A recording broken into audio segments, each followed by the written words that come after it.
তারেক রহমান এই লন্ডনের টমাস নদীর তীরে বসে প্রয়োজনে এই হাসিনাকে উৎখাত করবে। এই ওবায়দুল কাদের তাদের কাছ থেকে জ্ঞান নিয়ে আমরা দল চালাতে হবে না, আমরা দল চালানোর জন্য প্রস্তুত আছি। আপনারা আপনাদের দলের যে কথা আমাদের একজন দর্শক বলেছে, তা আপনাদের পরবর্তী নেতাকে, আরে পরবর্তী নেতা ইয়ে দিয়ে করবেন কি, কাউন্সিল দিয়ে করবেন? আরে কাউন্সিলে তো আফাজা কয় তাই।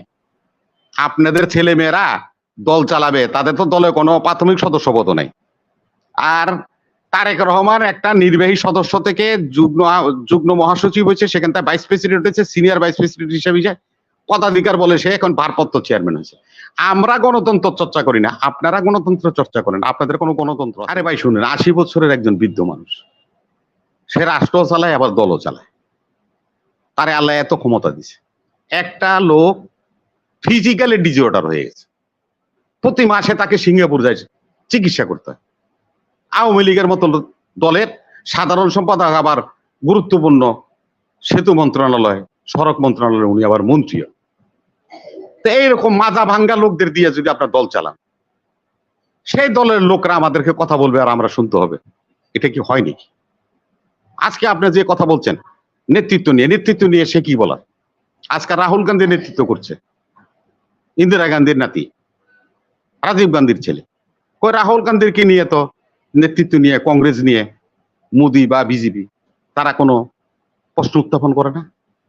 আজকে বিলিওয়াল ভুট্টো পাকিস্তানে, বেনজির ভুট্টোর ছেলে, সে আজকে রাজনীতি করছে, তার বাপ আজকে পাকিস্তানের রাষ্ট্রপতি। কই তাদের নেতৃত্ব নিয়ে তো কোনো প্রশ্ন উঠে না। এই নিয়াজ শরীফ দীর্ঘ 14 বছর লন্ডনে থেকে তার এই পিপিএম এল এম, যেটা নিয়াজ শরীফ, মুসলিম লীগ নিয়াজ শরীফের নেতৃত্ব দিয়েছে, চেয়ারম্যান পার্টির, এখনো সে পার্টির চেয়ারম্যান। কই কোনো অসুবিধা তো হয়নি, কেউ তো এটা নিয়ে প্রশ্ন করেনি। ইমরান খানও তো এটা নিয়ে কোনো কথা বলে নাই, এবং অন্যান্য দলও বলেনি। আপনার বাংলাদেশে কেন বলতে হয়? বলতে হয় এই জন্যই যে বিএনপি কে যা যা করার চেষ্টা করেছিলেন, ওই যে 28 তারিখ বলছেন, বিভিন্ন কথা বলছেন, ওই যে লবি বইটা করছেন, সবকিছু করে আপনারা চেষ্টা করে দেখছেন যে বিএনপি কে ভাঙা সহজ নয়। দুই একজনকে উৎবিষ্ট তাদেরকে খাওয়াইয়া হয়তোবা সাময়িক আপনার পক্ষে নিতে পারবেন। যারা নাকি মাঠ কর্মী, তৃণমূলের কর্মী, বিএনপি এবং আদর্শের দল, এই দল থেকে কাউকে ছুটিয়ে নিয়ে ভাগিয়ে নিয়ে আপনারা নিতে পারেন নাই, যার কারণে এখন নেতৃত্ব নিয়ে প্রশ্ন তুলেছেন। অত্যন্ত বিজ্ঞতার সহিত আমাদের 3 বারের প্রধানমন্ত্রী বেগম খালেদা জিয়া নেতৃত্ব নির্বাচনে কোনো ভুল করেন নাই। আমাদের ভারপ্রাপ্ত চেয়ারম্যান, তাকে আগে আমাদের এই দলে উনি একসময় নির্বাহী কমিটির সদস্য ছিল, তারপরে তাকে যুগ্ম মহাসচিব করা হয়েছিল, সিনিয়র যুগ্ম মহাসচিব করা হয়েছিল, তারপরে তাকে ভাইস প্রেসিডেন্ট করা হয়েছিল। তারপরে তিনি যখন কারাগারে চলে যান, অসুস্থ হয়ে যান, তার ছেলে পদাধিকার বলে ভারপ্রাপ্ত চেয়ারম্যান হিসেবে এখানে আছে। সে কিন্তু উড়ে এসে জুড়ে বসে নেই এই দলে। আপনাদের ছেলে মেয়েরা দল চালাবে, তাদের তো দলে কোনো প্রাথমিক সদস্যপদ নাই। আর তারেক রহমান একটা নির্বাহী সদস্য থেকে যুগ্ম মহাসচিব হয়েছে, সেখান থেকে ভাইস প্রেসিডেন্ট হয়েছে, সিনিয়র ভাইস প্রেসিডেন্ট হিসেবে যায় পদাধিকার বলে সে এখন ভারপ্রাপ্ত চেয়ারম্যান হয়েছে। আমরা গণতন্ত্র চর্চা করি না, আপনারা গণতন্ত্র চর্চা করেন। আপনাদের কোনো গণতন্ত্র আছে নাকি? সকালে বিকালে যেখানে নাকি আপনারা কোর্ট পাল্টান। আপনি দেখেন বগুড়াতে, শাহজাহানপুরে 3 দিন আগে একজন চেয়ারম্যান থানা হামলা করে দিল, 3 দিন পরে ওই এলাকার এমপি যায় থানার থেকে তার পোলারে ছাড়াই লয়ে বলল। এটা কি আওয়ামী লীগ? এই আওয়ামী লীগের প্রত্যাশা করেছিল 53 বছরের স্বাধীনতার পরে মানুষ? আপনাদের মধ্যে কোনো সহনশীলতা আছে? আপনারা কাউকে মানেন? আপনাদের দলের কোনো নীতিমালা আছে?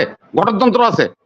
গণতন্ত্র যদি থাকতো, সর্বোচ্চ আদালত বাংলাদেশের এই শাম্মী আহমেদকে দ্বৈত নাগরিকের জন্য তার নমিনেশন বাতিল করছে। 1 সপ্তাহ পরে এই প্রধানমন্ত্রী তাকে মহিলা কোটায় এমপি বানাইছেন। আপনারা তো সংবিধান, রাষ্ট্র মানেন না, বা আইনও মানেন না, আদালতও মানেন না। আপনাদের উনি তো কথা অনেক বলছে ভাই, আমার তো কথা উত্তর দিতে ভাই, আমাকে তো সুযোগ দিবেন আপনি। আজকে নির্বাচনের কথা বলে উনি অনেক বায়াস করলেন। আমরা যদি মনে করি গণতান্ত্রিক রাষ্ট্র হিসেবে ভারত 1 নম্বর, তাহলে দেখেন ভারতে যে নির্বাচন হচ্ছে, ভারতের নির্বাচনের সংসদ বাতিল করে দেওয়া হয়। যারা সরকারে থাকে ইন্টেরিয়াম পিরিয়ডে 3 মাসের জন্য সরকারে থাকে, থাকুক, অসুবিধা নেই, কিন্তু সংসদ বিলুপ্ত করে ভারতে নির্বাচন হয়। ব্রিটেনে সংসদ বিলুপ্ত করে, যদি দ্বিতীয় গণতান্ত্রিক রাষ্ট্র মনে করি বিশ্বের, ব্রিটেনে সংসদ রহিত করে তারপরে নির্বাচন হয়। আমার এখানে সংসদ বহাল থাকবে, প্রধানমন্ত্রী থাকবেন, মন্ত্রী থাকবেন, তাদের লোক আমি নির্বাচন করব। এটা নির্বাচনের প্রক্রিয়া বলেন? এটা এটা এটা এটা আইনের প্রক্রিয়া বলেন? কোথাও এই রেকর্ড আছে? সংসদ বহাল রেখে, মন্ত্রী পরিষদ বহাল রেখে একটা নির্বাচন হবে, আসলে আসেন, না আসলেন নাই, ফ্রেন্ডলি ম্যাচ খেলে আমরা নির্বাচিত হয়ে যাব। আবার আমরা সরকার করব, 14তে করছি, 18তে করছি, 24-এ করছি, 29-এ করবো, 44 পর্যন্ত করবো। 44-এ এবার বাংলাদেশটাকে সিকিম বানায় ইন্ডিয়ার হাতে তুলে দিয়ে তারপর বাড়ি আসবে। এই পদ্ধতি নিছেন আপনারা। এদেশের জনগণ এত বোধাই না, বাংলা ভাষায় কইলাম আপনার। রাজপথে যখন নামে আসবে আপনার বলা লাগবে না, রাজপথে নামার জন্য সময় এবং দিনক্ষণ তৈরি করা হয় না। জনগণ এক সময় এমন সময় বিক্ষুব্ধ হবে যখন এটা এই বালির বাঁধ আপনারা দিয়ে যে প্রোটেকশন করছেন এগুলি থাকবে না, এগুলি ভেঙে চুরমার হয়ে যাবে। আজকে আপনি যে আমাদের স্পেস নেই, আমাদের স্পেস নাই, এই কথাটা তো আপনি বলছেন সত্য কথা। স্পেস, বিরোধী দলের কোনো স্পেস আছে এখানে?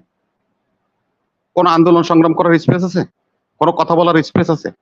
দেখেন রিপন সাহেব, আপনি যত লোহাকে পুরাবেন ততই কিন্তু লোহা বাঁকা হবে। 1973 সালে জাসদ ব্যান করছেন, গণবাহিনী হয়েছে। সিরাজ শিকদারের মুক্তি ফৌজ ব্যান করছেন, পার্টি হয়েছে। আবারও আপনারা ওই পথে হাঁটছেন। ভাববেন না যে ইচ্ছা করলেই আপনারা অনেক কিছু করে দিতে পারবেন। পররাষ্ট্রনীতি শিখান আমাদেরকে। আপনাদের পররাষ্ট্রনীতি কোন পররাষ্ট্রনীতি এটা? যেখানে নাকি ক্যান্টনমেন্ট বানায় আমার দেশের শান্তি শৃঙ্খলা সার্বভৌমত্ব হরণ করে, তাদের বিরুদ্ধে কথা বলতে পারেন না। আপনারা এই পররাষ্ট্রনীতি পালন করেন। এই পররাষ্ট্রনীতি পালন করে আজকে রাষ্ট্রটারে করদ রাজ্য সৃষ্টি করে দিয়েছেন, ভারতের হাতে তুলে দিয়েছেন। এবং ফাইনালি 44 সালে আপনারা ভারতের হাতে তুলে দেওয়ার জন্য সকল প্রিপারেশন নিয়ে রেডি হচ্ছেন, এগিয়ে যাচ্ছেন। সেই রাষ্ট্রটাকে আপনারা যারা 30 লক্ষ শহীদের রক্তের বিনিময়ে শহীদ হয়েছে, তারা এই রাষ্ট্রকে দিয়ে গেছে আমাদেরকে উপহার। আর তাদেরকে নিয়ে আপনারা চিনিমিনি খেলবেন, তাদের রক্ত নিয়ে। যারা এই স্বাধীনতা যুদ্ধে অংশগ্রহণ করে ফ্রিডম ফাইটার হিসাবে, গেরিলা হিসাবে, যারা সশস্ত্র সেনাবাহিনীর সদস্যরা, বিডিআর এর সদস্যরা, পুলিশ আনসার বাহিনীর সদস্যরা, তাদের কাছে অস্ত্র ছিল, আমাদের কাছে 3 হাতের লাঠি ছিল। 3 হাতের লাঠি দিয়া টিক্কা খানার, মিঠা খানের ট্যাঙ্কের সামনে দাঁড়ানোর ক্ষমতা আছে কারো? আছে? এই সেদিন এই সেনাবাহিনী অস্ত্র নিয়ে প্রতিরোধ করেছে, এই পুলিশ অস্ত্র নিয়ে প্রতিরোধ করেছে, বিডিআর অস্ত্র নিয়ে প্রতিরোধ করেছে। তার প্রতিরোধের ফলশ্রুতিতে একটা বাংলাদেশের অস্থায়ী সরকার গঠিত হয়েছিল 10 এপ্রিল। তার সরকারের অধীনে এদেশের স্বাধীনতা সংগ্রাম হয়েছিল। এটা যে 11টা সেক্টর হয়েছিল, 11 জন সেক্টর কমান্ডার হয়েছিল, তাদের নেতৃত্বে যুদ্ধ হয়ে দেশ স্বাধীন করেছে। এত ছেলে খেলা নয়, স্বাধীনতা হাতের মোয়া নয়। ওই ইন্ডিয়াতে বসে চা খাবেন আর কফি খাবেন, বাংলাদেশ স্বাধীন হয়ে যাবেন, বাংলাদেশে এসে প্রধানমন্ত্রী হবেন, বাংলাদেশে হবে মন্ত্রী হবেন, ফ্ল্যাগ লাগাবেন। স্বাধীনতা এইভাবে আসে নাই। 2 লক্ষ মা বোনের ইজ্জতের বিনিময়ে আমাদের 2 লক্ষ মা বোনেরকে ইজ্জত হারাতে হয়েছে, সম্ভ্রম হারাতে হয়েছে। আর আগরতলাতে বসে আর আপনারা সেখানে বসে মুক্তিযুদ্ধের সংগঠক হয়েছেন। কিসের সংগঠক মিয়া? যুদ্ধ করবে হলো কামানের এগেনিস্টে কামান দিয়ে যুদ্ধ হয়, সংগঠক দিয়ে যুদ্ধ হয়। কিসের সংগঠিত করবেন আপনি? এই সমস্ত ভুয়া নাম দিয়া আপনারা মুক্তিযোদ্ধা সার্টিফিকেট নিয়ে এই রাষ্ট্র পরিচালনা করার জন্য পায়তারা করছেন। কারো সম্বন্ধে বলার অধিকার কোন দলের নাই, কোন দলের গঠনতন্ত্রে এই কথা লেখা নাই অন্য দলকে অ্যাডভাইস করার। বিরোধী দল বানাইছেন না, জিএম কাতারে সংসদ দিচ্ছেন না, পুষে না। আবার আপনারা অন্য দলকে আপনারা নেরিকুত্তার মতো নেজ নাড়ার জন্য পলিসি তৈরি করতেছেন। এই সমস্ত পলিসি দিয়ে আমাদের নেতৃত্বের কোথাও গুণ ধরানো যাবে না। আপনার 30 বছর পর্যন্ত কম শহরে বসে এই খামেনি ইরানের শাহকে উৎখাত করেছে, এই তারেক রহমান এই লন্ডনের টমাস নদীর তীরে বসে প্রয়োজনে এই হাসিনাকে উৎখাত করবে। ধন্যবাদ রবি ভাই, আর সময় দিতে পারছি না, প্রায় 15 মিনিটের উপরে হয়ে গেছে আপনার সময়। 15 মিনিট কোনো আলোচনা নেই। এই সমস্ত এই ওবায়দুল কাদের সময়টা অনেক লম্বা হয়ে যাচ্ছে। তাদের কাছ থেকে জ্ঞান নিয়ে আমরা দল চালাতে হবে না। আমরা দল চালানোর জন্য প্রস্তুত আছি। আপনারা আপনাদের দলের যে কথা আমাদের একজন দর্শক বলেছে, তা আপনাদের পরবর্তী নেতাকে, আরে পরবর্তী নেতা ইয়ে দিয়ে করবেন কি, কাউন্সিল দিয়ে করবেন। আরে কাউন্সিলে তো আফাজা কয় তাই, আমরা কাউন্সিল দেই না, আপনার কাউন্সিল শিকার। অতএব তারেক রহমান সম্বন্ধে তারেক রহমান সম্বন্ধে যে বক্তব্য ওবায়দুল কাদের রেখেছেন, শিষ্টাচার বহির্ভূত, রাজনীতি বহির্ভূত, গঠনতন্ত্র বহির্ভূত, স্বাধীনতা এবং সংবিধান বহির্ভূত।